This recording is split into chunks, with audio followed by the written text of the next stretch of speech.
বেশ অনেকদিন পর আজকে আমি আমার খুব পছন্দের একটা জায়গায় খুব সুন্দর করে সাজুগুজু করে খুব সুন্দর একটা ড্রেস পরে চলে গিয়েছিলাম ঘুরতে।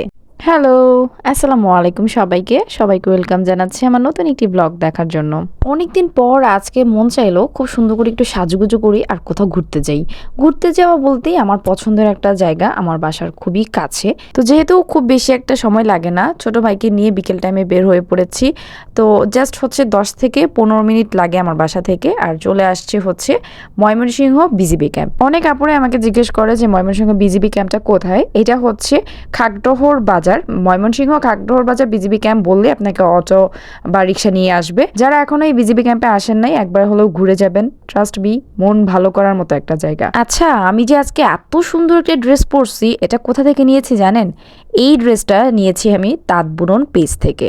ড্রেসটা এত সুন্দর, কালার বলেন কাজ বলেন সব দিক দিয়ে ড্রেসটা অসম্ভব সুন্দর। আমার কাছে এত ভালো লেগেছিল যে আমি দেখা মাত্র অর্ডার করে ফেলেছিলাম। আর এই ড্রেসটা হচ্ছে একদম অরিজিনাল মণিপুরি 3 পিস। আপুর পেজে কিন্তু শাড়িও অ্যাভেলেবেল আছে, সো আপনারা চাইলে গায়ে হলুদ বা যে কোনো প্রোগ্রামের জন্য একই ডিজাইনের শাড়িও কিন্তু অর্ডার দিতে পারেন। আপনারা পেয়ে যাবেন বাজার ফ্রেন্ডলি মণিপুরি শাড়ি এবং টাঙ্গাইলের তাঁতের শাড়ি। ক্যাপশনে কিন্তু আমি আপুর পেজ লিঙ্কটা দিয়ে দিব, আপনারা চাইলে চেক আউট করতে পারেন। আমার পছন্দের এই জায়গাটায় আসলে মনটা এমনিই ভালো হয়ে যায়। মানে আপনি যত অশান্তি যত ক্লান্তি নিয়ে এই জায়গায় এসে দাঁড়ান না কেন, আপনার মনটা এমনিই ভালো হয়ে যাবে। সবচেয়ে বড় কথা, কোলাহল মুক্ত থাকে, মানে মানুষজন একদমই থাকে না। আর বিকেল দিকে যদিও মানুষ হয়, কিন্তু খুব বেশি একটা হয় না। পার্কে যেমন মানে জয়নুল আবেদীন পার্কে যেমনটা ভিড় হয়, এখানে কিন্তু একেবারেই ভিড় হয় না। এই জায়গাটায় এত সুন্দর ফুল ফুটেছিল, মানে দেখেই ভালো লাগতেছিল। অনেকগুলো ছবি নিয়েছি এইখানে, আর আমার ড্রেসের সাথে কেন জানি না প্রত্যেকটা ফুলের কালার ম্যাচিং হয়ে গিয়েছিল। মানে খুব সুন্দর হয়েছিল ছবিগুলা। তো আমি একটু ভিডিও ক্যাপচার করে নিলাম। ছবি মানে ভিডিওতে যেমন ভালো লাগতেছে, ছবিতেও তেমন ভালো লাগতেছিল। ও হ্যাঁ, আমার আজকের ব্লগটা কে কোথা থেকে দেখতেছেন অবশ্যই কমেন্ট করে জানাবেন। আর আমার ভিডিওটি যদি ভালো লেগে যায় প্লিজ একটু শেয়ার করে দিবেন। আজকে আমার খুব ইচ্ছে করতেছিল যে একটু বাইরে যাই, একটু ঘুরি, একটু খুব সাজুগুজু করি। সো যেহেতু এত সুন্দর একটা ড্রেস আমি অর্ডার করেছি আর ড্রেসটা মেকিং করার পর পরা হচ্ছিল না, তো ভাবলাম যে আজকে এই সুযোগে একটু ঘোরাফেরাও করা যাবে আর ছবিও তোলা যাবে। তো আমি আমার ভাইকে বলতেছিলাম যে এইভাবে ছবি নাও, এইভাবে ভিডিও নাও। মানে আমি তাকে শিখাই দিচ্ছিলাম যে এইভাবে ভিডিও করবা, এইভাবে ছবি তুলবা।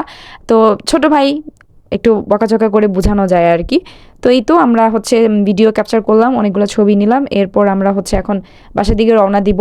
আর দেখেন বিকালটা এত সুন্দর লাগতেছিল, মানে সূর্য ডুববে ডুববে অবস্থা, মানে এত ভালো একটা ওয়েদার ছিল। একদম শীতও না আবার গরমও না, তো মনে হচ্ছে শীত প্রায় চলে গেছে আর কি।